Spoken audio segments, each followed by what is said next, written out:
Sekeres Price for Monday, June 10th, 2024. Coming to you from the Nation Network studio built by Arbor Lee here at the iconic Wall Center downtown Vancouver. If you're planning a wedding, the Wall Center offers 55,000 square feet of striking indoor and outdoor space. Contact them, sales@wallcenter.com. Matt Sekeres alongside Blake Price, Grady Sass hitting switches, conducting things. Big show coming up. All a presentation of Applewood Auto Group. Applewood Nissan in Richmond has the 2024 Aria. I keep on talking about this car because I had the pleasure of sitting in it, and it is revolutionary in terms of the electric SUV market. Go take one for a test drive at Applewood Nissan in Richmond. You can lease or finance an Aria from 1.99%. Yeah, for the 2024s. Go check it out. It's all good at Applewood. Poll question today. We are asking you, Elias Lindholm, does it make sense for the Canucks to re-sign Elias Lindholm, given the needs at wing and on defense? Yes or no? You can vote at Sekeres Price on Twitter or X and YouTube. I voted no. At the right price, I would absolutely be for bringing Elias Lindholm back. He gives you strength down the middle. He's a right-handed center. He's an all-situation center. Fine player, had a terrific playoffs, would love to see him back, and ultimately that's a position that the Canucks are going to have to address, if not via Elias Lindholm. But given where you are, 2 to 3 wingers short, needing to re-sign some defensemen, to me, third-line center is not the priority here. Plus, as we've talked about, Blake, even if you hit his number in his term, does he want to come back to play third-line center effectively? So voted no. Could be convinced otherwise if the Canucks had a concerted effort, narrative, plan to say, look, it's going to be very difficult to repeat the successes of this season next season. Talked about it many times, the great health you had to your star players. Other than Thatcher Demko, no one really missed any kind of extended time. The number of guys who were on heaters, the PDO in the first half of the season. If the Canucks were to look at it and say, look, we may have to take a step back before we get better here, but in so stepping back, let's make sure we solidify all the critical positions on the team, including third line center, including right shot center, then I'd be okay with it. It's a bit of a dangerous game because then you'd be putting a lot of eggs in the final season of Thatcher Demko's contract. And of course, just 2 more for Quinn Hughes. Punt might be too strong a word, but if they did consider just taking next year to get the team to its best possible contending look 2 years down the road, then I can understand it. But for the moment, I'm voting no. I'm really torn by the Canucks focus, the foci for the offseason here, because 2 of the players under heavy consideration, well, 3 of them actually, have real stark differences between the regular season and their playoffs. For the most part, Philip Hronek was pretty good in the regular season. Of course, not so much down the stretch, but of course was really not anywhere to be seen come playoff time. Lindholm had seemingly no chemistry with anybody on the Vancouver Canucks upon acquisition, was marvelous in the playoffs. Zadorov was fine in the regular season, an absolute beast in the playoffs. And the question is, how much of that is all repeatable? And are you okay with those discrepancies if they do repeat? In other words, are you okay signing Nikita Zadorov to big money, knowing that he might just be an average defenseman for the most part throughout the regular season? And I think what he did in the playoffs is repeatable. I honestly do. I think he was up for the task. He was up for the challenge of the playoffs and knew what his role was going to be. And I think that's why we saw Nikita Zadorov rise like he did. And I think Lindholm similarly knows that the lights are brightest, knows that it's a big stage, and he came to play. But his regular season numbers over the last 3 years have been on a steady linear decline. Like, it does not look like he's going to be an elite player for 82 games for you? Does he help you that much more to get you to the playoffs? So you'd love to parachute these guys in after the 82 game mark. That's not the way this works, of course. Trade deadline. That's how trade deadline way. Right. Yeah. Hit them in for the final 20 games. But for the purposes of this exercise, that's not what you can do. So the answer is, I think the answer is no, that you don't prioritize Elias Lindholm. But I do think it's a creative exercise here to just wonder, like, what are you okay with average output, knowing that the guy's going to be good in the postseason? I think that's what you have with Zadorov in particular. Now, the other issue at play here, and we've talked about it over the last couple of weeks since Patrick Allvin came out and talked in his year-end year-end media availability about how he wanted to structure the team. He had spoken several times about how much he likes the 3 center icemen. And, there may very well be a decision here, Blake, that do you want to fashion the best top 6 available? Or do you think you can do it with a patchwork top 9 so long as you're strong down the middle? And I mean, we should also note, Elliot Friedman is reporting today that the Canucks on 7 years by $7 million per on Elias Lindholm, that doesn't sound like it's going to get it done. And I don't begrudge Lindholm or his representative at all. You're amongst the best, 2 to 3 center icemen available. Your offers in Calgary were bigger. In this free agent crop. You're one of the few free agents out there that could legitimately hold down a top 2 center position for a hockey club. The cap is going up. In fact, we learned the cap is going up to $88 million this weekend after Commissioner Daly and Deputy Commissioner Bill Daly met the media. So I think there is more money available to him than $49 million on the 7x7 deal. Yeah. And so I'm not surprised in the least that Friedman is doubtful on that. I go back to how that report last week from Ian McIntyre that they think they were making traction on Lindholm and Zadorov. I mean, Zadorov I could see, but Lindholm, it was always going to be difficult to see a deal before free agency at a price that suited the Vancouver Canucks. But top 6, top 9. Well, there's a cheaper way to do that. Like, you look at what Adam Henrique's done in these playoffs and even in the regular season. Like, pretty serviceable. He had a 51-point season at the age of 34. Now, like, goodness knows, you don't overpay for that player. No. But if that player's being left for dead a little bit because of his age, if you can sign that guy to a very team-friendly deal, all of a sudden you got some depth again down the middle. I think you can live with Adam Henrique as your third-line center. I think you can. I don't know what that number is. Honestly, I have zero idea in this new market now what Adam Henrique is going to cost. AFP Analytics. We'll get to CapFriendly in a second. Yeah. AFP Analytics has Henrique coming in at a 3-year deal at $4.3 million per. There's also Sean Monahan, Alexander Wenberg also out there as UFA centerman to be. I like the profile of Henrique a little bit better, but I don't love 3 years. I don't love paying that guy to finish. He'll be finishing the season with you at 37 years of age. Yep. Like, man, that's a no-fly zone. Yep. 36 is sort of where that borderline is for me. Try not to have anybody under contract past the age of 36. I agree with that. I agree with that wholeheartedly. I would make very few exceptions in that regard. Yeah. Now, Chandler Stevenson is out there as well. Looks like he may come in a tick below Elias Lindholm when it comes to term. It's going to be more than Henrique. Yeah. But that's also going to be a very coveted player. Yeah. Out here on the free agent market. Honestly, if Pius Suter has to go back to playing third line center, which is effectively the job they got him for last year on a pretty good contract after he waited until August. With the market depressed for bottom 6 forwards, I don't have a problem with that. If you vastly improved, you have to start the season, and because of course you can also take a look at fixing center or adding to your center depth in season, much like they did this past season. They knew they had a matter on defense. They went out and fixed it. They knew they had a matter in the top 6 or the top 9.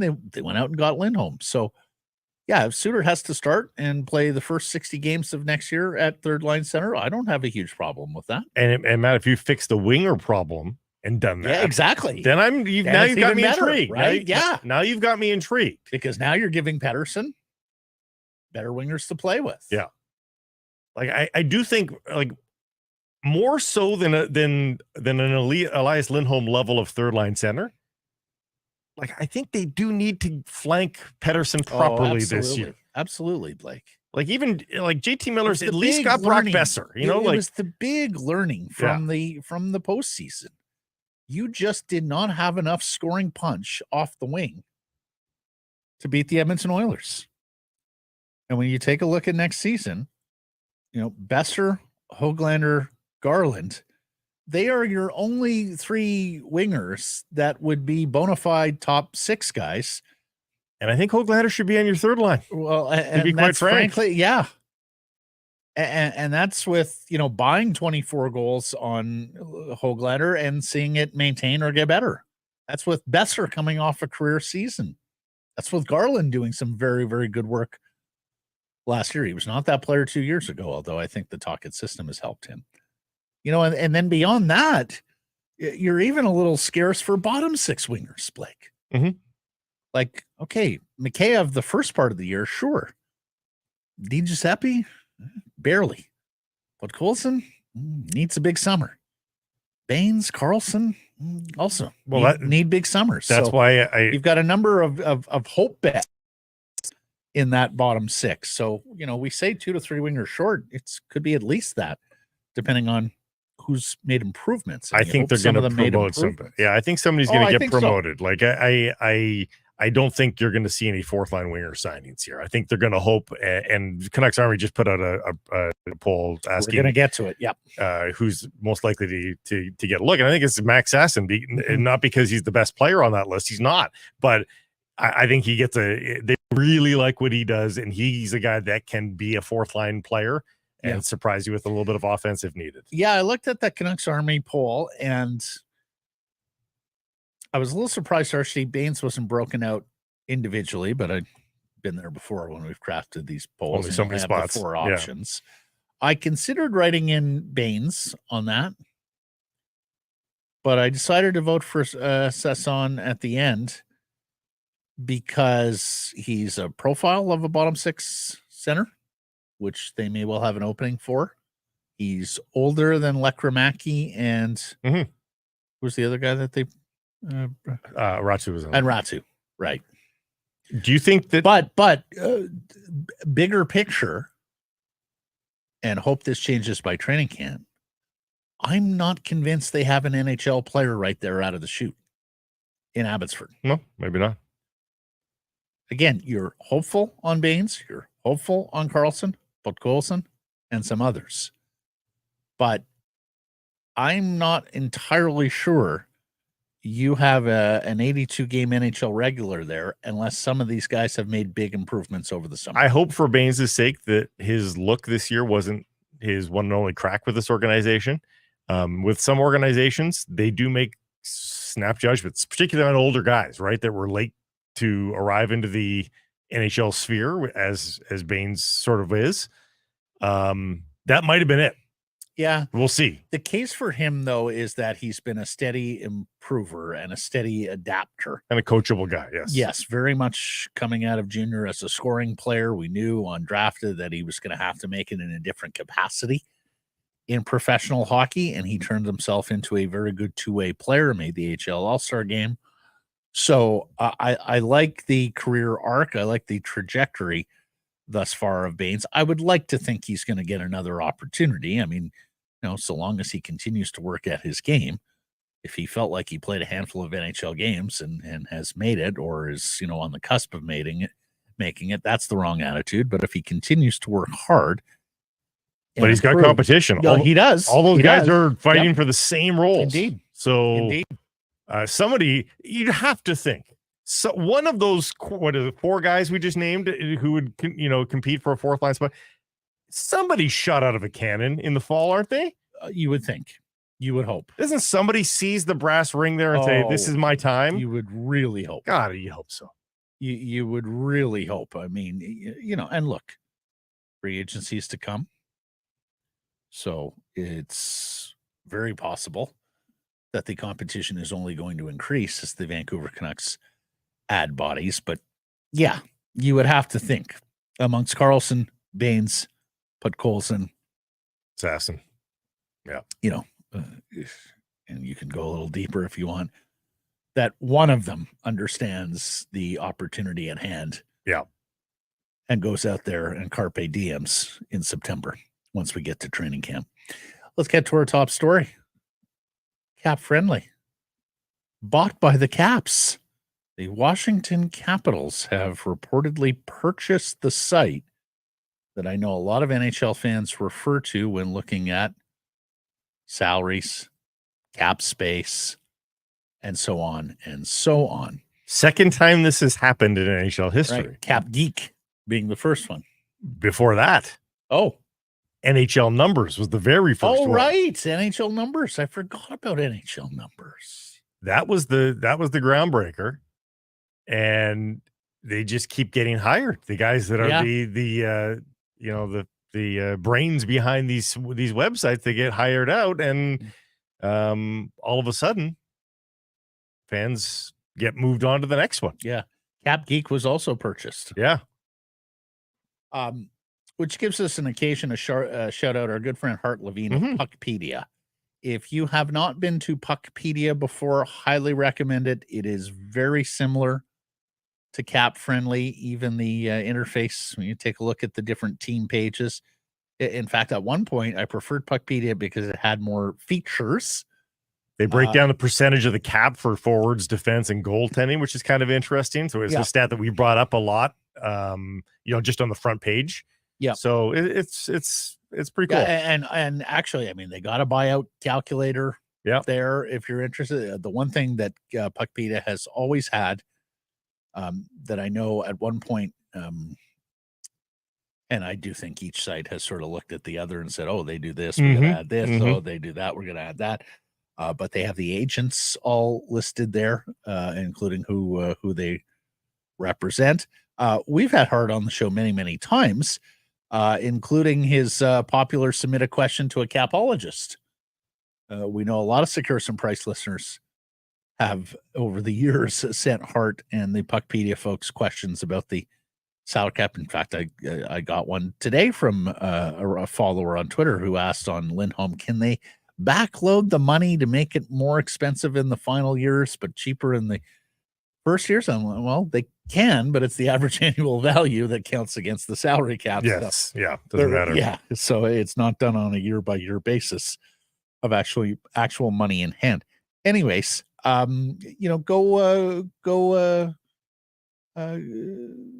mess about with Puckpedia. Yeah, I think you'll like it. It's got a lot of the same features, a lot of the same interface. July 5th. It's an easy navigation. Yes. So July CapFriendly is going to be around until July. It's going to be around through the beginning of this league year, free agency, and the NHL draft. This from Travis Yost of TSN. Another reminder, doing great public work is meaningful to many teams. Another reminder, what's behind the door isn't as scientific as you think. Also, why anti-stats guys now have stats positions with stats companies. The public remains ahead of the NHL still. And in fact, it was the public that was way ahead on analytics. Yeah. Right? Yeah, for sure. NHL teams have been very slow to move into math, science, and anything academic. Do you guys that has always been intimidating for hockey, and in part because it's the one sport where the feeder system doesn't go through post-secondary education. It goes through buses somewhere between Moose Jaw and Portland, and that's been intimidating for hockey folks in the past. They don't want to have to deal with, brainiacs and nerds. You were saying? Do you guys remember going into the newspapers here, like this tweet what on the they screen? make? Yes. Man, that would have been something back then. Once a year, Grady, believe it or not, they published every salary in the newspaper. And so you had to clip it out and save it if you were interested in referring back to that. Do you remember the SI cover, Blake? What they make, all the baseball players? Yeah. standard issue headshot of all the baseball players and what they make. This is going back to the mid to late 80s, I want to say. But it was sort of inconsequential. It was fascination more than anything else because it didn't matter. There's no cap. Didn't matter. Mm-hmm. Now, as for why, so a few things here on CapFriendly, because people are wondering, like, oh, why would the Capitals want to buy this? Well, they want to buy the person, the brains, and the administration behind the site. Secondly, they may see value in keeping it away from other NHL clubs. And my understanding is that the CapFriendly folks have been brought in and contracted to do work for NHL teams, including with the Vancouver Canucks a couple of years ago, because there was a big managerial shift. You'll remember when Jim Rutherford came on in. Emily Castonguay, very new to working in hockey on a team level, and was given responsibility here and needed some help, and they brought the CapFriendly people in. So this isn't their first go-around, CapFriendly. Well, in addition to the contracted work, by all accounts, that was a webpage frequented often by NHL brass across the league. Unquestionably. It was a great quick glance look of, where teams were cap-wise, what players make. Matt, it begs the question.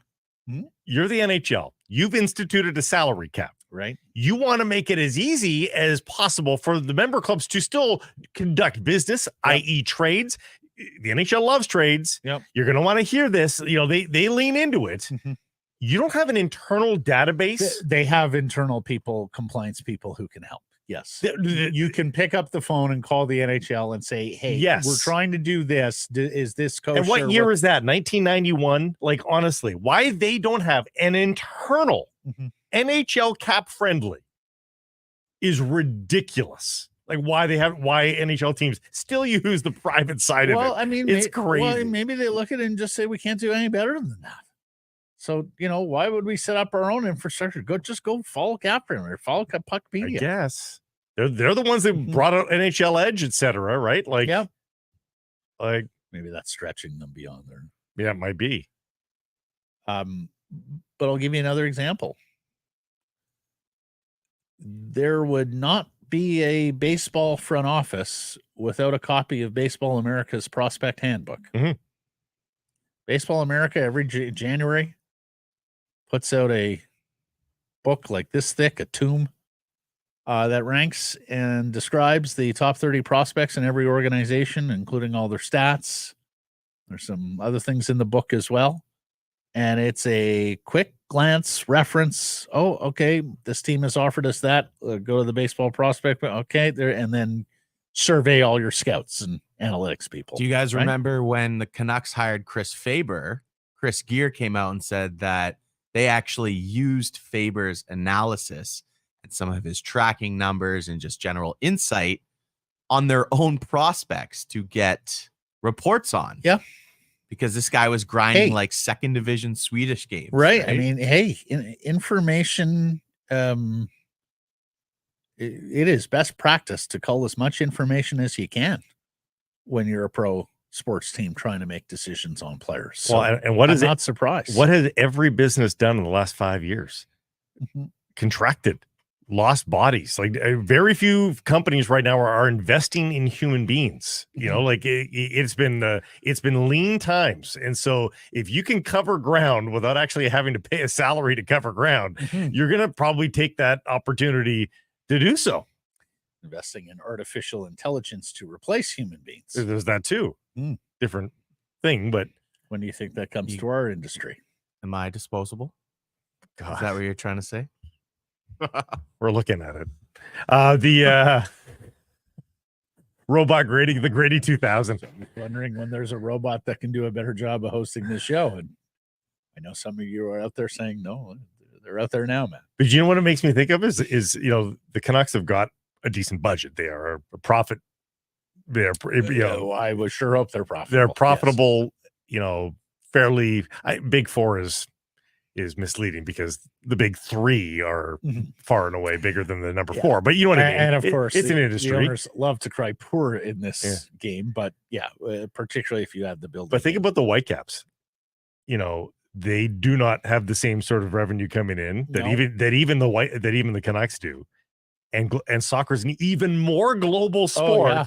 Like, more how can difficult. you possibly know who's hidden in third division in Peru? And I Like, think- you just don't know. And I think that's why player procurement in MLS has been so crude and so rudimentary. It's just over the years. It has to be. Remember that one agency that seemed to deliver all the players during Carl Robinson's era? And it's like, well, he had a relationship with a big name agent who represented a bunch of players, and that was sort of viewed as, oh, that's an in, that's a competitive advantage. And it was like it was a private scouting department for them to some degree. So, yeah, I mean, anyway, it is to say that the private sector is still integral for the National Hockey League is the point. And understandably so. As Yo said, there are some really smart and talented people doing really smart and talented work out there in the private sphere, and many of them on social media. I remember griping and just thinking, oh, I love the NHL numbers site. How will I ever get to know another site as well as I know NHL numbers?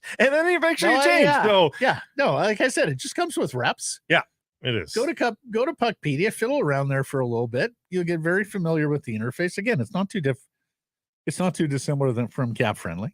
Congrats to Hart Levine, by the way.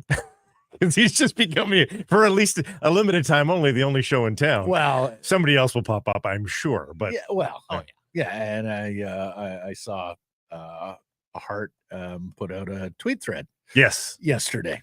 A welcome to Puckpedia, effectively tweet thread. Yes, right, for those if you are unfamiliar. So, okay. The Vancouver Canucks have a new skills coach. Yes. And it is a former Vancouver Canucks player replacing Yogi Svejkovský. By a fairly strict definition, yes. 4 games. Jason Krog. AHL legend. He played, 4 games with the Vancouver Canucks in 2008, 2009? Yeah. That was during the build-up to really good teams, too. Yeah. That was a pretty good team in 08, 09. Became a damn good team a couple years thereafter. So, Rick Hawkins said he wanted to replace that position, and sure enough, he has replaced that position. He's a guy that had a lot of promise back in the day. 128-point season with the Chilliwack Chiefs of the then BCJHL. Went on, played 4 years in college hockey at the University of New Hampshire. 2 points per game at college hockey in 98-99. Wow. Which is tough to do. It's like Paul Correa numbers. He's from Fernie, born in Fernie, played his minor hockey in Fernie. And as you mentioned, came up through the BCHL, also played a season with the Creston Valley Thunder. Going way back, yeah. So, like Yogi, and Yogi was a first-round draft pick, if memory serves. These are skilled players in their history. These are players that, up to a certain level, could really get it done. And he, even at the AHL level, he had 80-point, he had a 100-point season in the AHL. He had 112 points with the Chicago Wolves. A big year. That was the year before he played those games for the Vancouver Canucks. Like, if you thought the NHL had clutching and grabbing, the AHL was even worse. So especially if you go back far enough. Yeah. I mean, they're starting to come out of it there in 07, 08 for sure, but that's a good year. So anyway, they'll most likely be in very good hands with Jason Krog, and congrats to him. Dollywall reports the Canucks are going to pursue Jalen Chatfield if he becomes available on July 1st. This is the former Canucks defenseman, a junior hockey free agent, signed out of the Ontario Hockey League by the Jim Benning administration. He was given an opportunity here. It didn't really pan out. He has certainly found himself a home in Carolina, where he has taken to that Rod Brindamore system and served as a third pair right side defenseman. He's a right side guy. He gets praised for skating now, which is interesting because my only memory of him as a Canuck is playing a couple of good games and then getting routinely walked in the games thereafter. But, full credit to him. He's come a long way. He's turned himself into a National Hockey League player. The AFP Analytics prediction for this contract would that it comes in at 4 years at $3.65 million per for a 28-year-old who produced 22 points and 8 goals actually last season with the Carolina Hurricanes. I don't love this. To me, it almost sounds like we're trying to sign a third pair defenseman and turn him into a second pair defenseman. Yeah. Which kind of worked with Carson Soucy this year, but of course fell exceedingly flat with Tucker Poolman that one year. You nailed it. You cannot lead the league in 4 or 5 defensemen again. Mm-hmm. In 5, 6 defensemen, right? Really. Like and I could be wholly out to lunch here. They may not see it this way in the least, but my visions and thoughts for right side defense next year were Hronek, Myers. You try and squeeze one more year out of him as a second pair guy, elevate Juleson to third pair, sign a depth guy who can play the right side. And then if things aren't going well, fix it in season. Who's on the left? Well, on the left would be Hughes, Soucy, Zadorov, depending on how much you've spent on Hronek, or a replacement third pair defenseman. See, I'm down the right side thinking if you're going to spend $3.5 million on Chatfield, mm-hmm. I would rather say goodbye begrudgingly to Nikita Zadorov and go Hronek, Pesce, Myers down the right side. Mm-hmm. Certified. Yeah. First pairing, second pairing, third pairing guys. Certified. Yep. Again, I don't think Pesce's going to sign here, an American player. But the whole national team's here. What do you mean? Fair enough. But I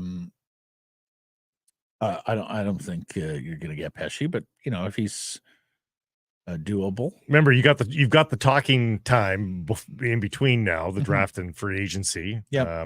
Between the cup and free agency, you'll get an idea. The other thing about Pesce is gonna be a $6 million plus player. Yeah, he gets Zadorov's money, mm-hmm. and then finding third pair left shot defenseman, dime a dozen. I got 2 trees in my backyard that shed those. I do think you're probably costing yourself somewhere between $1 million and $1.5 million in your search for wingers in that environment, because I think Pesce's coming in more expensive than Zadorov. You concur? He's probably 1 million more. That? He's 6.2, and you're hoping for mid 5s for Zadorov. Mm-hmm. I'm okay with that as well.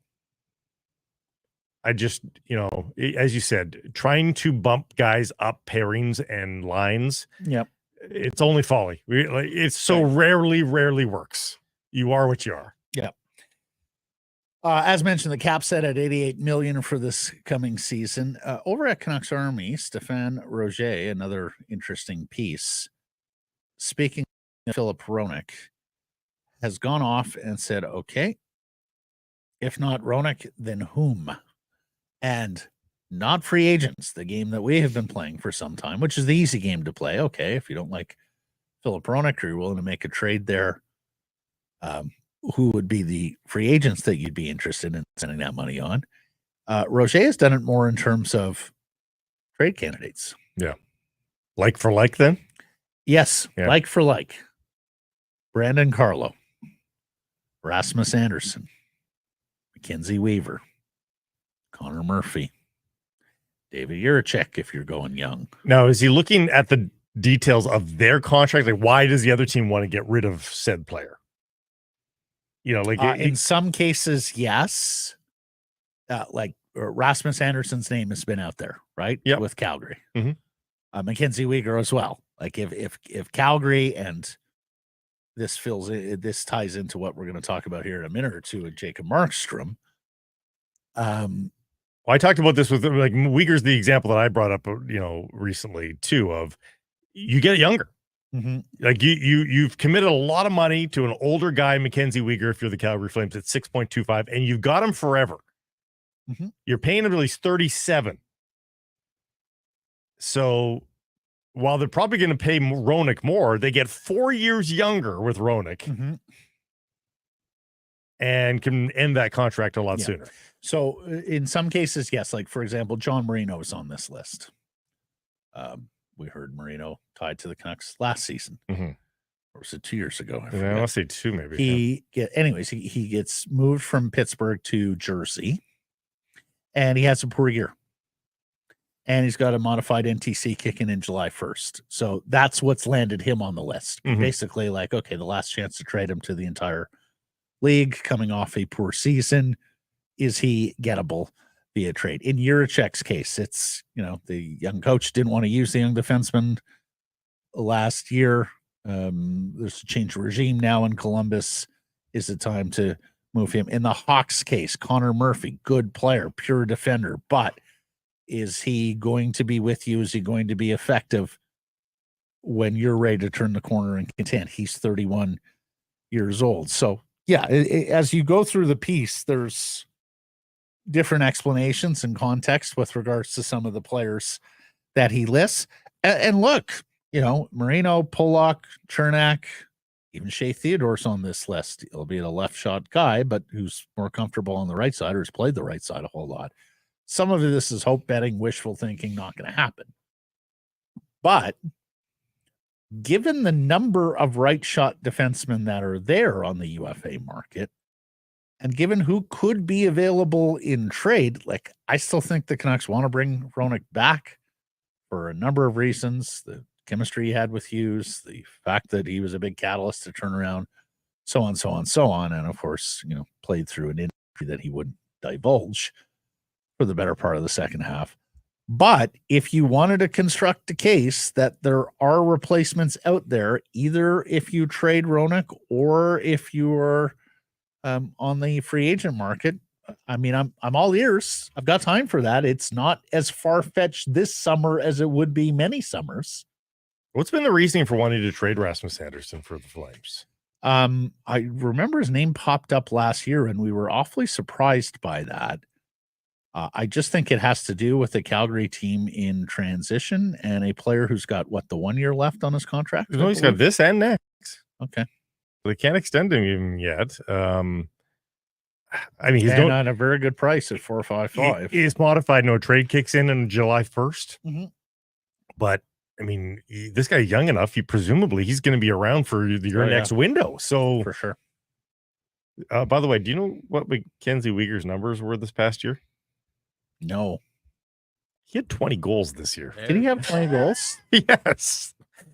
Pretty damn good. 52-point season with 20 goals. Yeah, he's got 7 years left on that deal. Yeah, so. That's gross. Like, if you're the Flames, you probably are having some second thoughts, because remember, you were thinking, oh, he's a great add-on into this whole new Huberdeau Kadri era. We need him. And now that they're sort of retooling on that, do you want 7 more years of Mackenzie Weegar? I don't know. I'll take 7 more years of Mackenzie Weegar over 7 more years of Jonathan Huberdeau. That's for sure. I'll tell you that is for free. For sure. Yes. Wow. 10-5. Sight unseen. Boy. 7 more years. Yeah, there's a lot of people praying for a bounce back here. Till he's 38. Yeah. That's Canucks Army poll that we're talked about, about pushing for jobs.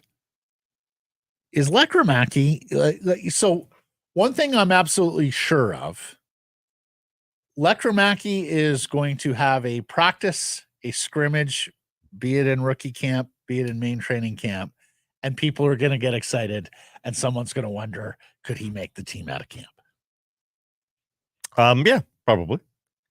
I need to see how he moves. I don't think that's realistic, but I'm prepared to be surprised. He's a young kid, and there's that moment, just as we talk about the cliff of where eventually you get old, and we may have seen it with Ian Cole.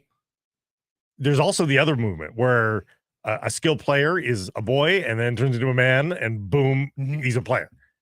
So where is that for Lekramaki? I don't know. For some guys, it comes a lot earlier.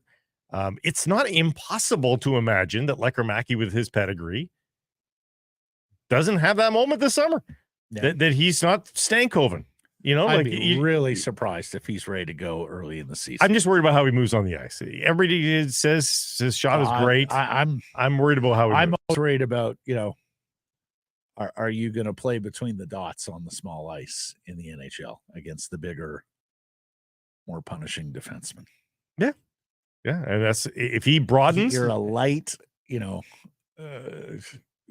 European player who's number one, got to adjust to the small ice, but then has to adjust to the intimidation and fear factor of the bigger NHL defensemen and what they will do to you physically in comparison to how the European game is played. Yeah. I think I think that's a pretty significant adjustment for me. One goal in Abbotsford this year in 6 games. Yep. I would hope strength, conditioning, and nutrition is first and foremost from the Vancouver Canucks to Lekramaki, making sure he arrives, giving himself the best chance. And honestly, like, there should be no rushing here. No. Nor should there be any, wishful thinking promotion. Basically, don't screw him up like you screwed up with Virtanen and McCann, if you remember. They were promoted to play in the NHL before they had any business playing in the NHL, particularly Virtanen. And it set them both back. And I'm not necessarily sure it's what did Jake in. I think there was a lot more going on there that did Jake in. In McCann's case, of course, you'll remember he bounced around a little bit. Florida, Toronto, Pittsburgh, before landing in Seattle and turning into the player that he's become. But there's also no accounting for when that second round pick makes your team as a 19-year-old. Yeah. Those things happen rare. too. Very, very rare. But every year there's one or two. And we're not even talking about a second round pick here. Yeah. We're talking about a top 10 guy or a top first round guy. It's not crazy to hope that he makes the team. I wouldn't bet large sums of money on it. No, I think you've got to let him get acclimatized to the North American ice and the differences in the North American game. And I think you've got to let him play, minimum 25 to 40 games in that environment to figure some things out before you even consider dropping him into the NHL lineup. Especially with Rick Tocchet as the coach and how, hard on pucks, wall work, all that defensive acumen he preaches. Right. Got to prove it first, the lower level. But I would hope he gets a preseason game. For sure. You got to give him those. Yeah. So we'll see. We'll see how he looks in those tests. And hey, that's the most likely scenario. That's door number 2 is he comes in January after showing well in the fall. Okay, so I just looked at second round picks because you brought them up. 2020 draft. There's basically 3 second round picks, maybe 4, that you could say are made NHL players. Peterka in Buffalo, who was playing pro hockey in Germany. Evangelista in Nashville. We saw him in the series against the Canucks. Pretty good looking player. Brock Faber, drafted by Los Angeles, but now with the Minnesota team after the Fiala trade, who is probably going to be the second choice for Calder Trophy and Rookie of the Year. And the big Rangers winger, I've heard his name pronounced so many different ways. Kyle. Cuylle. Cooley. I don't know. Yeah. I've heard his name pronounced a couple of different ways. The 2021 draft. Much better. A lot of guys there. Second round? Yeah.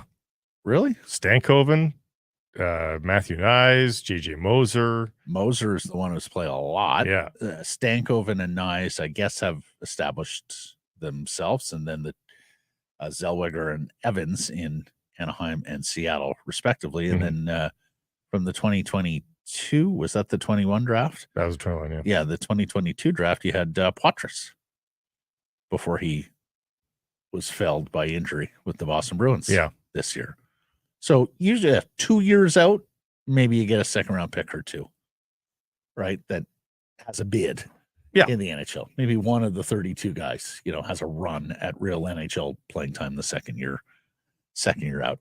Our old friend Jacob Markstrom is not only on the trade block, but according to in-goal media Kevin Woodley, it sounds like he has told the Calgary Flames he does not want to be back, that he is interested in being traded, that he is interested in being traded to a contender. First and foremost, of course, you remember the New Jersey Devils thought they had a deal for Jacob Markstrom this year. Sounds like that was squashed by Calgary Flames ownership. We'll see if Jersey re-engages the Flames on that. We've already heard that the Devils could make the 10th overall pick in this draft available to fix their needs in goal. A lot of reporting that the Ottawa Senators are involved with Jacob Markstrom. Year after missing on Korpisalo with the free agent deal, that they'd be looking to engage Calgary in a bigger deal. The Senators have a couple of first-round picks, and their second first-round pick would very much be available there as well. Not to mention, I believe they have the 7th overall pick in this draft. And then there's even some connecting Markstrom to his old GM, Brad Treliving, in Toronto, where goaltending is not quite set there. Joseph Woll looks like he's going to be the guy going forward, but do you need to pair him with anyone? Things are about to get going here, everybody. There wasn't anything done major personnel transaction before the start of the Stanley Cup final. You would think that they're, for the most part, going to cool their jets here during the early days of the Stanley Cup final.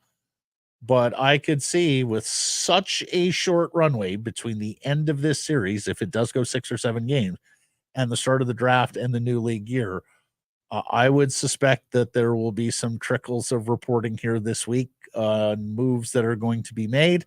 I wouldn't even be surprised to see teams execute and make those announcements on off days of the Stanley Cup final. Goaltending is going to be very, very interesting. Like, does Boston start next year with Ullmark and Swayman again? I don't think so. I think it's Swayman. So you got a pretty good goaltender there. I mean, a little less proven than some of the others, but that's won that Vezina with incredible numbers. That's a starting goalkeeper. Markstrom, Saros. Do the Islanders want out from Elias Sorokin? He's got a no move there. I but don't think so. They didn't start him in the playoffs.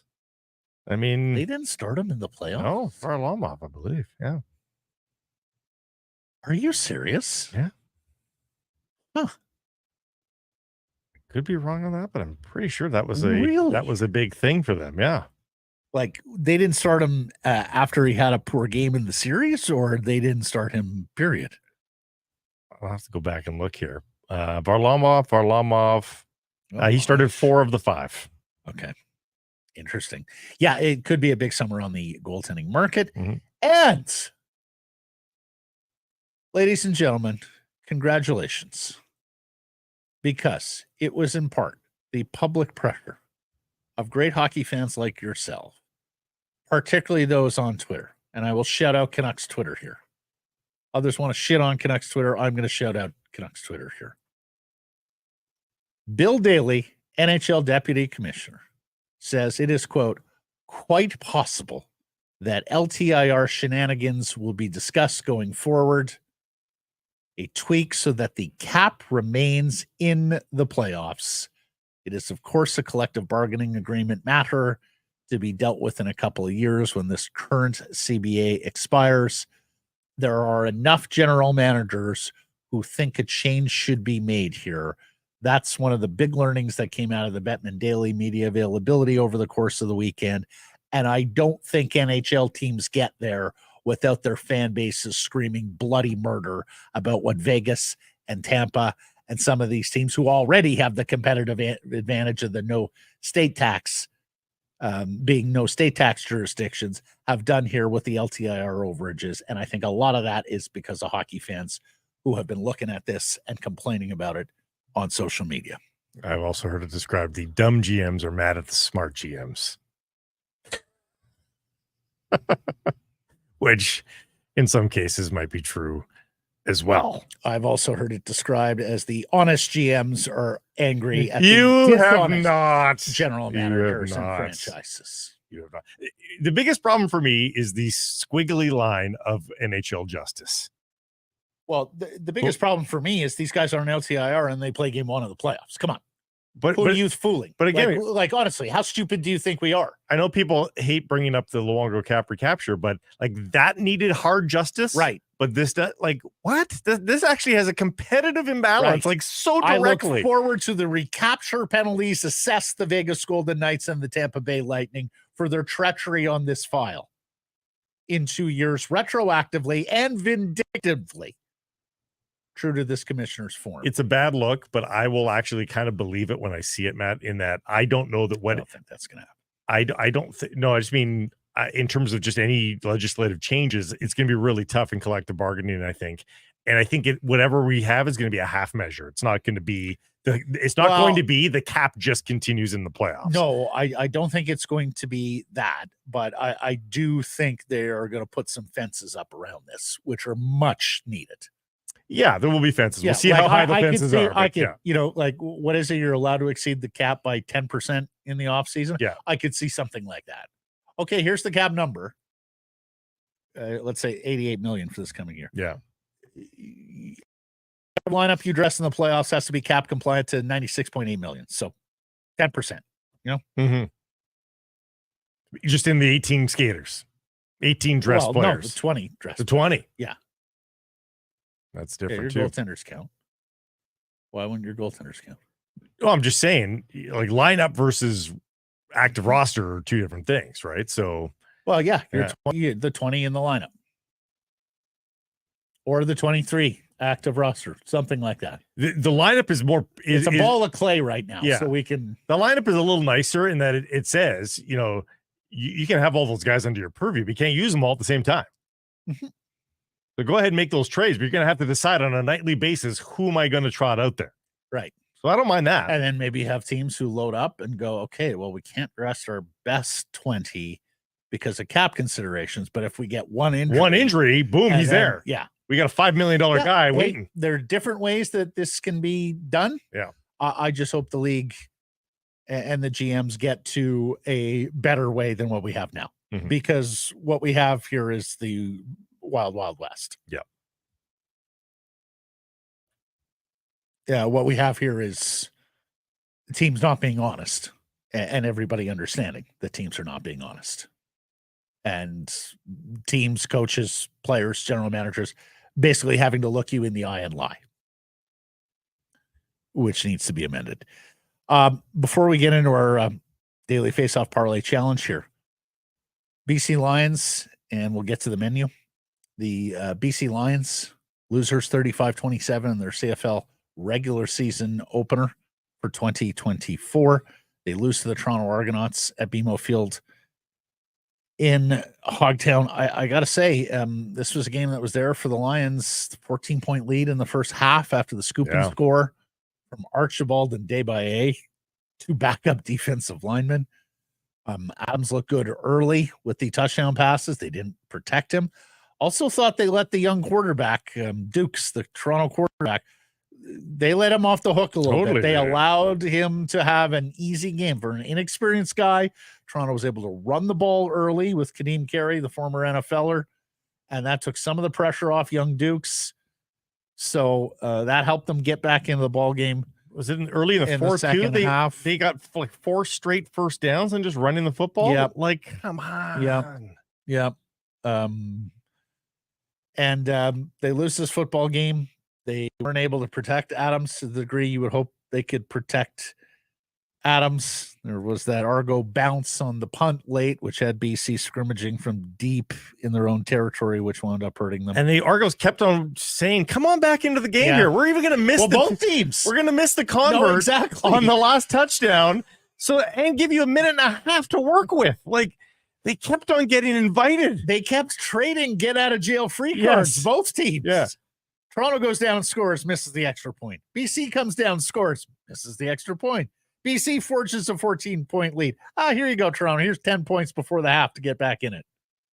Yeah. So the one thing I will say, they're going to, hopefully they don't rue that one. Yeah. The one thing I will say, and of course we're counting down to Saturday in the big home opener against the Stampeders in the 50 Cent concert. The look of that receiver group remains very strong. And this is with Dominic Rhymes moving on in free agency. This is with Keon Hatcher, of course, injured and on the sidelines. McInnes is just an absolute stud. I love him. I can't believe Saskatchewan got rid of McInnes. I have loved him from the moment he reported here a couple of years ago, Blake. Like, he just got such a figure out there. He is courageous over the middle. I mean, he runs that touchdown route right at the goalpost. There's not a lot of guys who want to be going that speed in that area of the field, knowing the goalpost is there. And the fringe guys too. Eberhardt's catch late was Eberhardt, unbelievable. And the other thing I like about him, like McInnes, Cotoy, Eberhardt, and Fulgham, the newcomer who also had a touchdown. These are big boys. Yeah. Like, these are 6'1", 6'2", 6'4", 215, 210. I mean, you've got some heavy, big targets there. Catching balls in traffic while they're getting hit. Exactly. And they're still coming down. So I really like the group in terms of the composition of the physicality of the guys outside of Hollins, who, of course, is going to be your speed and big play guys. So and there was a lot to like about the Lions' first game. There were some things that certainly have to be corrected as soon as Saturday. I didn't mind Stanback carrying the ball when he did. 11 carries, though, is not enough.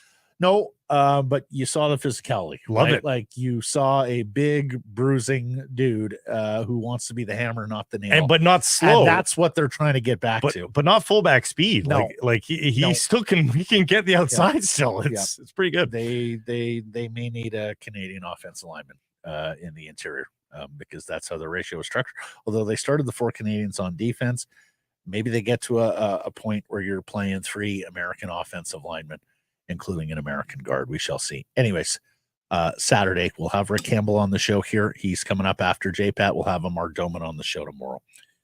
Games.dailyfaceoff.com. Mm-hmm. Game two of this Florida Edmonton series. I expect to bounce back. And I don't want to offend the sensitivities of Canucks fans if you're cheering against the Oilers, because by all means. But I think the Oilers do bounce back. They won on the judges' cards. They didn't win on the game score. 3-0 in game number 1. We didn't really touch on them a bunch here in the opening segment, but I think the Oilers find a way back. So I've got the Oilers to win. I've got the over-under hitting the over. I think they'll get to 6 goals here in this one. First goal going to the Oilers. Highest scoring period being the first period. I think they come out just on fire, the Oilers. Barkov total assists I've got on the over. He'll assist on 1 or 2 of the Panther goals. McDavid assists I've got on the under because I think he gets a goal and maybe has a 2-point night with an assist, and the over for him is over under is 1.5. So I've got him on the under. Zach Hyman goals on the over. Kachuk goals on the under. Games.dailyfaceoff.com. Sign up. Nightly winners win gift cards. Round winners win cash. Let's get to our Bet365 bets of the day. This segment brought to you by Bet365, proud partner, Sekeres Price. And I'm going to disagree with you, partner, in one regard. And I know the 3 times Edmonton was shut out this past season, they bounced back with wins and scored a lot of goals. That's the regular season. This is the postseason. Mm-hmm. You anticipate the lower scoring games. You anticipate ice being harder fought, harder won, scoring opportunities being fewer. I'm looking at game 1. I see an Edmonton team that played very well but didn't score. Florida goalie who stood on his head. And a Florida team that managed 3 goals, albeit 1 into an empty net. Total set 5.5 for game 2. I am going under until proven otherwise. I'm going to the T20 World Cup of Cricket. Are you going Canada over Pakistan? I am. Because the poor Pakistan, they get humiliated by the United States, which is effectively a bunch of rec and club players playing professionals. Then they lose to their arch rival India in a thriller. And now they have little minnow Canada, who beat Ireland on Friday. So if the United States can beat Pakistan and Canada gave the United States a big run for their money, by extension, I think they can do it. This is our moment to shine in T20 cricket, everybody. Plus 550 on Canada to win. I don't even know what the score would sound like. I don't know what it would mean. I don't know what they need to do to get this win. Runs. They would have to score more runs. In brackets beside another number with no brackets. I don't know. I don't know what it means. In a similar or same number of overs. Canada. Pakistan. Open an account with Bet365 today and bet on a huge range of markets. So whatever the sport, whatever the moment, it's never ordinary. at Bet365. Do you know it's the second most popular sport in the world by television viewers? I don't. Use code VANBONUS. Curling's like number 4 though, so together. it's They curl in China? now they do. VANBONUS. Use it all together when opening that account. Jeff Patterson is next.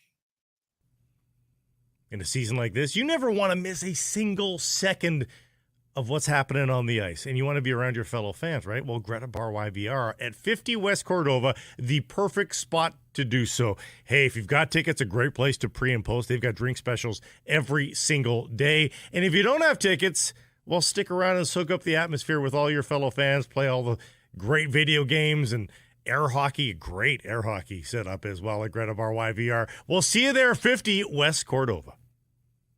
The Vancouver Canadians are back at the net. Catch fireworks, giveaways, and Friday nooners all spring and summer long. Get your tickets at CanadiansBaseball.com. Our next guest brought to you by the Arnold Palmer Design Whistler Golf Club, reminding you that tee times for any time during the 2024 season can be booked online right now. Get those tee time reserved. Get them reserved well in advance to avoid disappointment. And if you have a group of 12 or more, enter Arnie's Army Golf Getaway contest where you and 11 friends can play for free. To book a tee time or to enter the contest, visit whistlergolf.com. Here's Jeff Patterson, our Canucks reporter, the host of Rinkwide Vancouver, joins us on Mondays. And he would be amongst my 11 friends. But you made the cut, Jeff. Yeah. There you go. Yeah. All right. My day is made. My week is made. I just don't have that many friends that play golf, so you'd have to, yeah.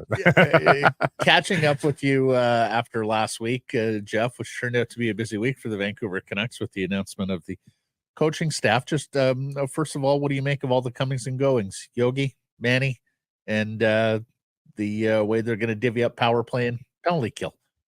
Yeah, I'm delighted for Yogi. This is a guy that has worked his way through the ranks from a skills coach to the Vancouver Giants to Delta's Academy, getting a first-time job in the National Hockey League. That's not easy, and he has earned his stripes here. So I'm delighted to see a guy get promoted from within. I said this last week on Rinkwide that the one sort of caveat in all of this, and these are two separate thoughts, because I am truly happy for Yogi Svejkovský to see a guy get this opportunity that he's worked for. But he was here. He was part of this group that watched the power play wither and ultimately die down the stretch and into the playoffs. I did wonder if there was an opportunity for the Vancouver Canucks to go outside the organization and find somebody that wasn't attached to this group that could have brought a fresh set of eyes and maybe some thoughts as well. I thought it was interesting on the same day that the Canucks promoted their skills coach to a bench coach. The Toronto Maple Leafs were busy hiring a guy with NHL head coaching experience in Lane Lambert to work Craig Berube's staff. So there are lots of ways that you can round out an NHL coaching staff. The Leafs obviously did their way, and the Canucks are giving a guy who's been knocking on the door here, who has been part of this group. And look, Rick Tocchet spoke at length, and I believe it because I've been there. I've seen the practices that Rick empowers guys like Yogi Svejkovský, who wasn't an assistant coach. He was the skills coach, but he was at the whiteboard. He was drawing up practice plays. He was working with guys well after practice. And I use Dakota Joshua as a great example here, because I remember when I went down to Seattle in February, Dakota Joshua and Carson Soucy were both out of the lineup. They were getting closer. They came out in full gear after the Canucks had their morning skate.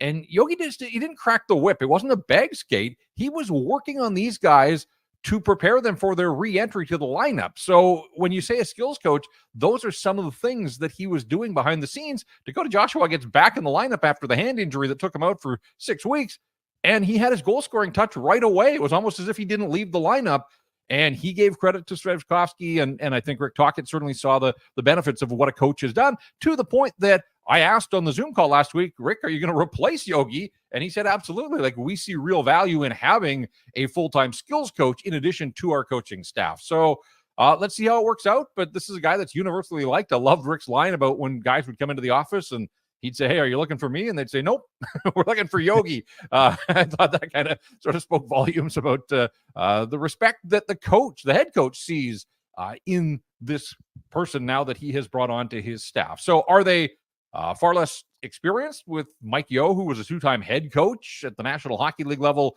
He walks out the door. Manny, a first-time head coach in professional hockey, but a guy that's respected through and through. But yeah, I mean, there are some elements that they're going to have to work through. And look, Rick is the reigning head coach of the year, the Jack Adams winner. And he said, it's going to be on me now to bring this group together. But he talked about how excited he was, how much respect he had for Manny Malhotra. Said he didn't know him a ton, but had met him a few times, was impressed with the presentation that he did at a coaching symposium here when the draft was in Vancouver back in 2019. And I just think we all remember covering Manny as a player. He was respected then. That same respect has traveled with him through the ranks as he's been an assistant coach and then worked his way to a bench coach in Toronto and now taking over as a head coach. So let's see what he can do. Obviously, in tie-ins with Daniel and Henrik right away. And of course, they're going to be involved. And when that press release came out and said the Sedins would take a more active role in the coaching side of things, look, they're on the ice at almost every Canucks practice. They still find time to get out to Abbotsford. So I wasn't really sure what that meant, but ultimately we found out that one of them, at least one of them, is going to travel on any lengthy road trip. So I think anytime you can have Daniel and Henrik hands-on, it's a good day for the Vancouver Canucks and the organization. Is that your power play upgrade there, Jeff? Is it when you talk about, a new voice? Did you ever see them at the whiteboard before? Because maybe now you will. Maybe that's the new voice on the power play. The one thing we saw with the power play, and I have not seen this with the other coaches that I've covered in my time working around the Vancouver Canucks, was that Rick and generally Rick and Mike Yeo would be at one end of the ice working with the first unit. Daniel and Henrik were responsible for the second unit. Like, there really was a division of power based on the two groups that the Canucks were running out there on the power play. You heard Rick in his Zoom last week talk about the fact that he's going to give a lot of the responsibilities to Yogi Svejkovský, but it's not carte blanche, that Rick is a guy that still wants a hand in all of this. And ultimately, he's the head coach and the buck stops with him. But this is where I come back to this idea that even though Yogi didn't have the title, he was out there on the ice around this team, and nobody, whether it was Daniel or Henrik or Rick or Yogi Svejkovský, I mean, they all watched as this power play really struggled down the stretch after the All-Star break. And we know it cost them in the playoffs. Like, there were opportunities for this team to get ahead and rise above if they could have cashed in on the power play, and it just wasn't there. So the personnel is in place. We know the component parts are there to have a successful power play. A lot of that's going to depend on, which Elias Pettersson they get back after this long summer. And we'll see where things go from there. But overall, there is something to be said about internal promotion and showing others in the organization that if you work hard, that there is a path to rise to higher levels. And Rick said that he felt Jim Rutherford, or at least Jim Rutherford, had conveyed that, he was a big believer in promoting from within. So, at some point, is there a cost element to it when you have a guy who's been a two-time head coach in Mike Yeo walk away, when you have Jeremy Colleton, who's been an NHL head coach, and he walks away? We may never know, but I do wonder if there were some cost savings as well in all of this for the Vancouver Canucks. Do you have any structural issues with the fact that no one is singularly responsible for that power play, Jeff? That it's a lot of cooks in the kitchen still? Yeah, yes, because again, the proof was in the pudding there after the All-Star break. That said, this power play was on fire for the first third of the season at the very least, and they've got to figure out why, what was working for them back then. Was it as simple as having a guy like Andrei Kuzmenko, who, even though he didn't have huge goal scoring totals, was part of this power play that was working well, because it does sort of line up to the fact that when they moved off him, it just never quite looked and felt the same there. But the same coaching staff and those same sets of eyes, that's where I thought, like, even if you run an exhaustive search and come to the conclusion that Yogi is the guy, I still think there's something to be said about going outside the organization, interviewing others, getting some intel about what the outside world thinks about your operation. And so, I don't know how many assistant coaches or candidates would have been willing to come in with a PowerPoint and tell them what they were, what they'd be willing to do with the power play or how they change it. But I do think that the interview process allows you to exchange some ideas and information and just get a better sense of what others in the hockey world think about the guys that you got and the way that it's working. Now, saying all of that, we saw that part of the power play struggles were that the Edmonton Oilers have just found an absolute another level with their penalty kill, and the Dallas Stars found that out the hard way. We'll see how things go here in the Stanley Cup final. But even against Nashville, the Canucks didn't do an awful lot with the power play. They had opportunities and struggled to cash in when they were provided with those chances. And we saw, certainly after the All-Star break, even in the regular season, the power play was an issue. So they know it. They've spoken about it. And that's a part of the battle, is admitting your flaws and your weaknesses.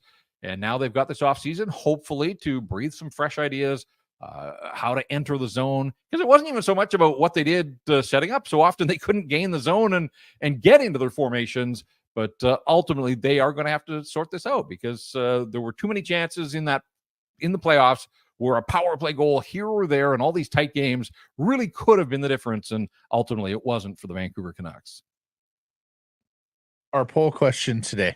The smoke about re-signing Elias Lindholm last week, Jeff, does that make sense to you given the needs they have on wing and defense?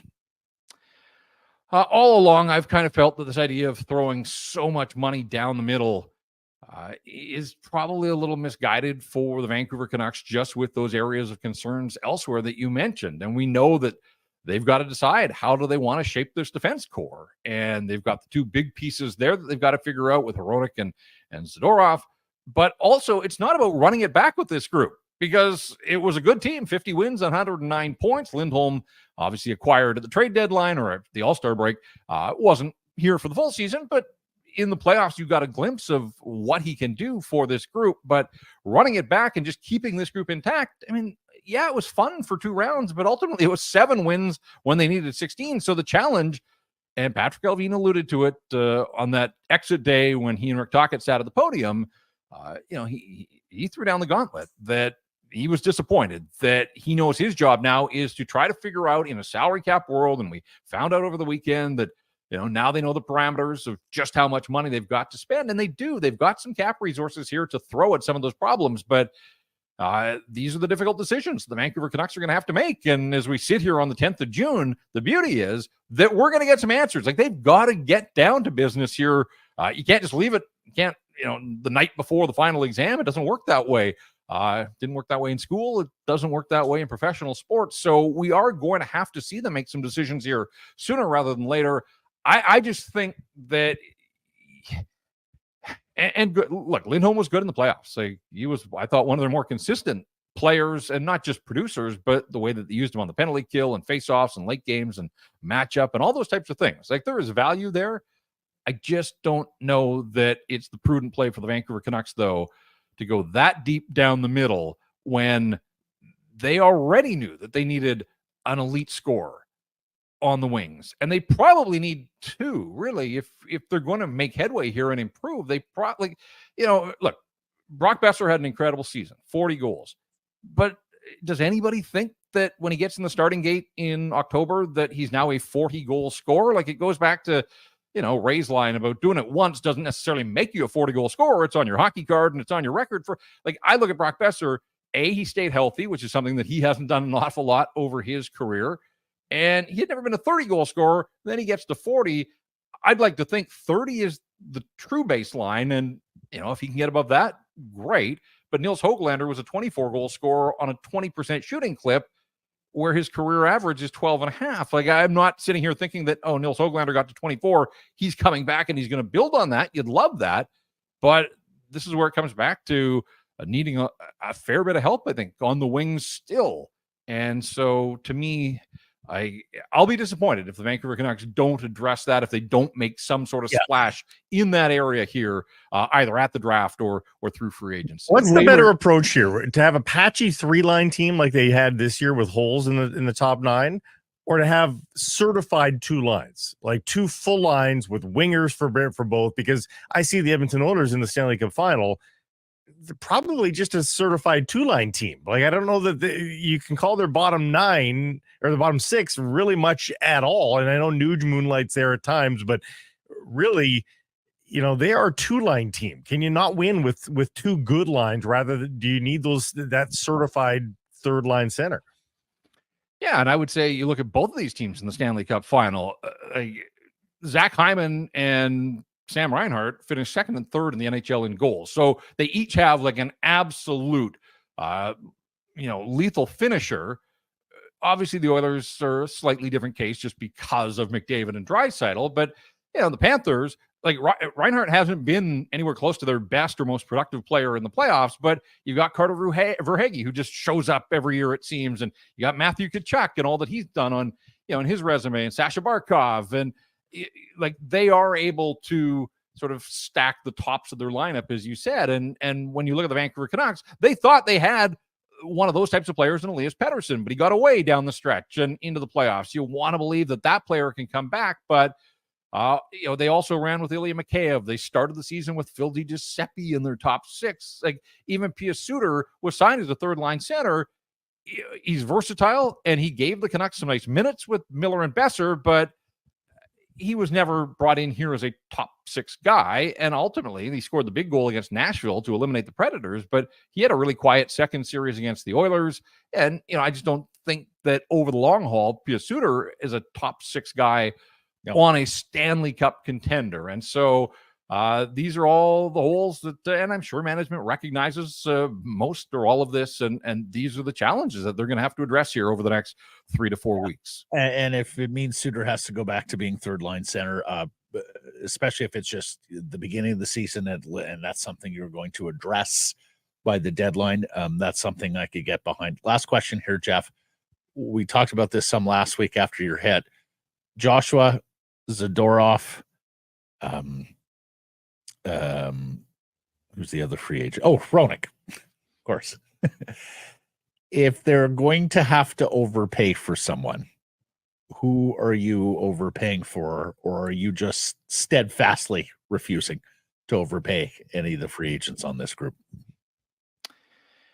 Yeah, I mean, I've spent a fair bit of time here thinking about how you sort of cram all of these in under the cap, and even with the space that they've got.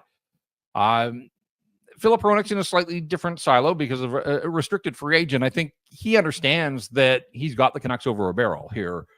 If they don't want a long-term, he's got arbitration rights. He's going to get his money, whether people like it or not. It's just the way that the system is set up, that as a restricted free agent with arb rights and a guy that came close to 50 points and played a lot, the counting stats, they're all going to work in his favor here.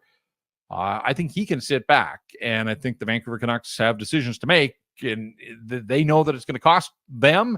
If they don't want to go down that road, then they're going to have to look at other avenues. With Zadorov, as much as, and trust me, like, I'm in the same camp as just about everybody. I mean, the person, the player, at playoff time, absolutely. Like, he was huge for the Vancouver Canucks, literally and figuratively. But I also wonder, is, on a Tuesday night in November in Columbus, do you need Nikita Zadorov?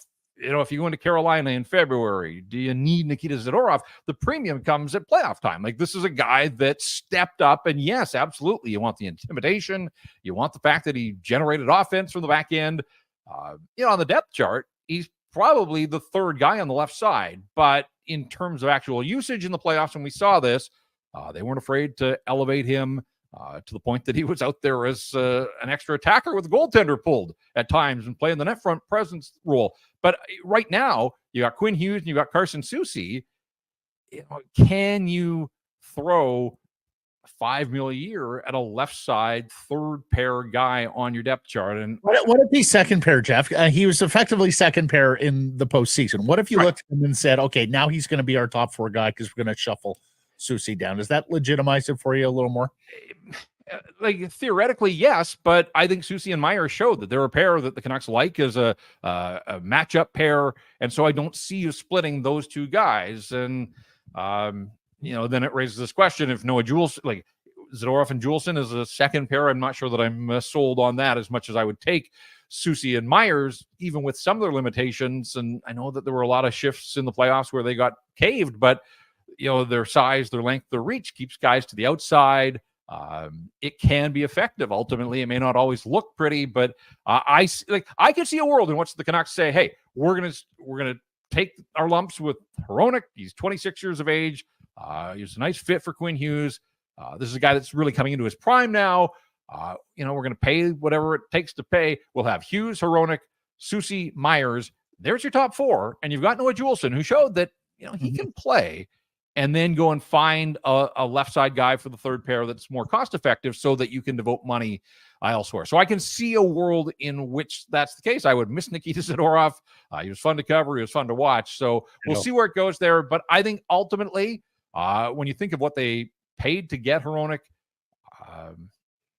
I think he's probably the guy that they recognize that he's going to come at a cost, but he's the right fit for Quinn Hughes, and they're going to try to move forward with those two as their top pair. The Oilers name checked the Canucks guys last week leading into the Stanley Cup, saying that defense was the hardest, heaviest one. We were like, there's reason to think, for sure, maybe we should kind of run those guys back. For the most part, I think you're still squeezing a little more out of Tyler Myers. I mean, eventually, I think the tube runs empty there a little bit, as it did with Ian Cole, I think, by the end of the year. That's right. But no, for the most part, I'm absolutely for running those guys back, including elevating Juleson to the third pair right side. Or do you get the cheap version of Nikita Zadorov and Brendan Dillon? It's just going to be so difficult, with Zadorov and what he can command on the open market.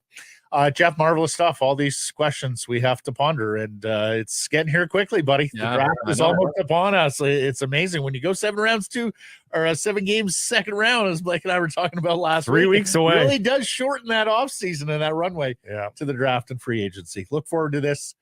I look forward to the next Rink Wide. Thanks, Jeff. All right, guys. Thanks.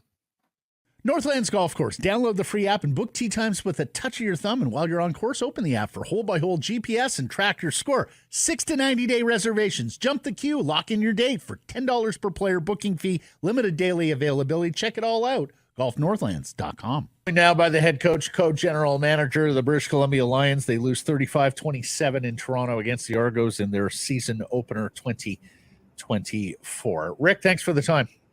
You betcha. What'd you make of the game? Disappointing. It was there for the taking. We were a little bit all over the map. We did some really good things, and then we had some assignment busts and some things where we just, too many negative plays to overcome. Toronto's a good team. It's at their place, and I think we're just disappointed because it was one that was there for the taking, and we didn't get it done. How's Vernon's hand? I think it's all right. Yeah, I do. I think he.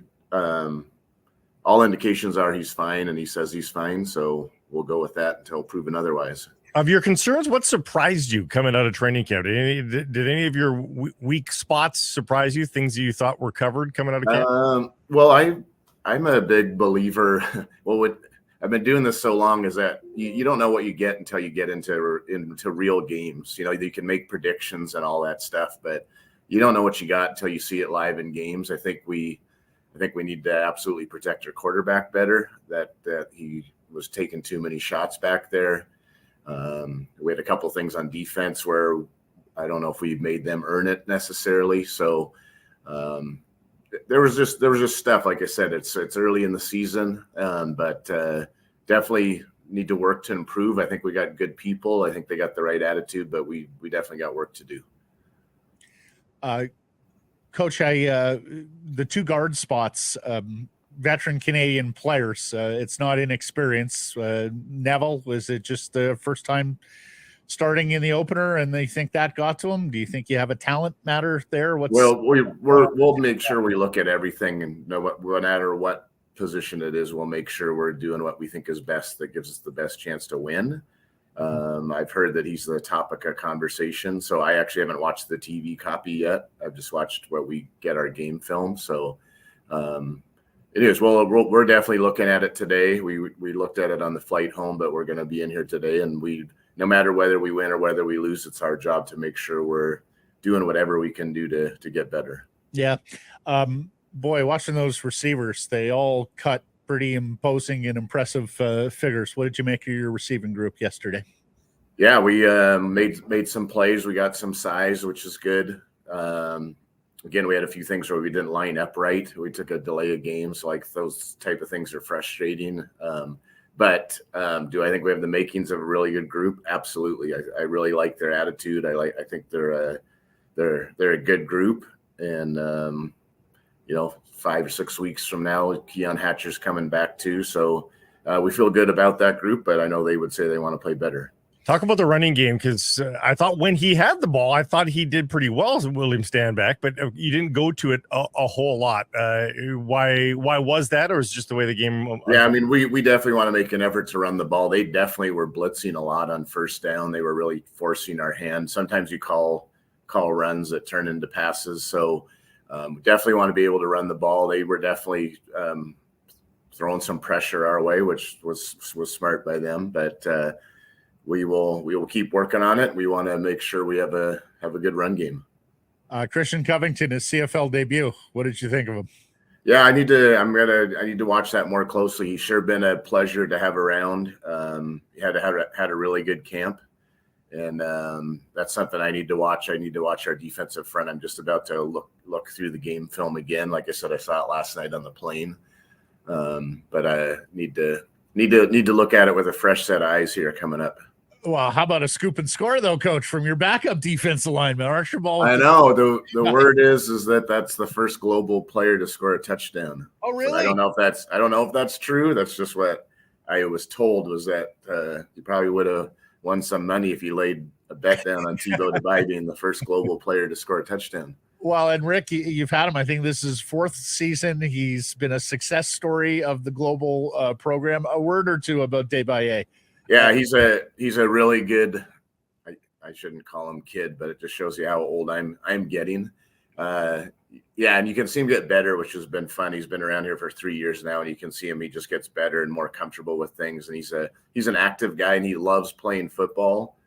There's some guys that say they love playing football, but there's other guys that actually really love playing football. So he doesn't care if it's practice or a game, whatever. He just loves getting out there and playing the game, and he's a really good addition for us. 4 Canadian starters on defense, Coach, including Renee at a linebacker spot. A word or two about your CanCon on defense, and do you think it all worked in terms of the different guys you played in the different spots you played them? Yeah, we're making an effort to try to be more physical on defense, and guys like Rugamba and Patrice Rene are really active guys. You can see that some with Patrice on whether we blitz them off the edge or whatever that is. So really active guys, really good special teams players, and a lot of times that translates just into being a good football player. So they've had a really good camp, and like I said, we'll make sure we look at the stuff and correct anything that needs to be corrected. You're in it on the road late, though. It's that close. Does it leave you thinking that, the road record going forward has the potential to be good? I mean, I'm assuming that's still a pretty good Toronto Argonauts team. Obviously, they've had to make a huge change at the pivot. But other than that, is there a way to spin this positively for your club? Well, we need to do is to make sure we are working to get better and correcting things, coaches and players, regardless if we won that game by a field goal or we lose. And it's not to downplay it, but the season it's a roller coaster ride with wins and losses in sports. And if you accentuate those, it's like not sustainable. So we need to make sure we're, get back on track. I told the guys we're on a short week this week. So we play Saturday, and I think I got home at 4 a.m. last night. So we need to have a couple days to really recover, rest, and get our players back on Wednesday and get on to the next. We got big games against the West coming up and a lot to play for. And like I said, there's a lot of good things. And then there's definitely things that we can correct. And that's our job to do that.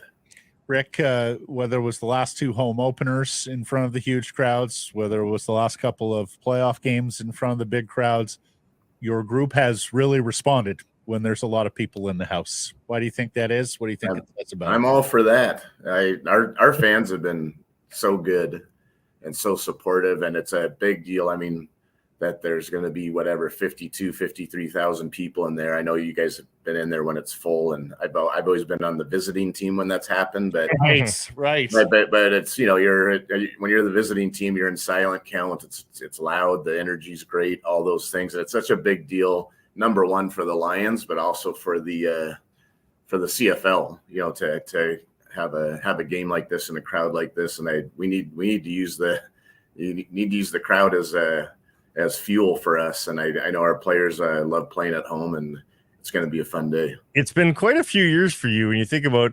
I'm wondering if you're going to have a pinch me moment in the middle of that game or at the start of that game when everybody's just going crazy because, you know, you have the stop and start of the pandemic years here with the BC Lions to go from wondering what the heck's happening and no games to all of a sudden being in front of a crowd of 52 to 55,000 people. I mean, I don't know if you told Coach Campbell from a few years back that would happen. I don't know if you would have believed it.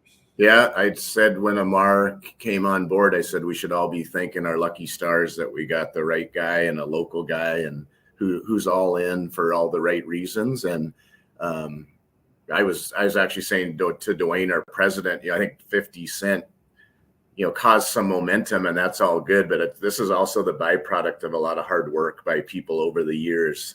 Our ticketing, our sales, our marketing, all those things. And I even noticed just from being a resident of Vancouver is whether I'm getting on the SkyTrain or I'm looking at light posts around town, and you can see that the BC Lions are relevant and part of it, which that wasn't that way a few years ago. So I'm glad to see when you put in all this hard work that you get things like this, and you get over 50,000 people to a game. Well, I was watching the game, Coach, and at home, and my son walked in, my 19-year-old son. He said, a lot of buzz about the Lions this year. I said, yeah, it's the first time my son's ever said that to me. So you guys are doing something right. That's for sure. Yeah.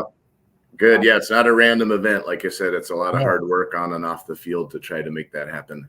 I just can't get over how many times he's talked about his age in this interview. He used to be the young Campbell in the league. Me? Oh, yeah. I know. It's crazy. This is my 25th year coaching in the CFL, which is ridiculous. So, even being a head coach, I was talking to my wife when I first got the head coaching job in Ottawa. I was 42, and now I'm 53. So I don't know where the time's going, but I know it's going fast.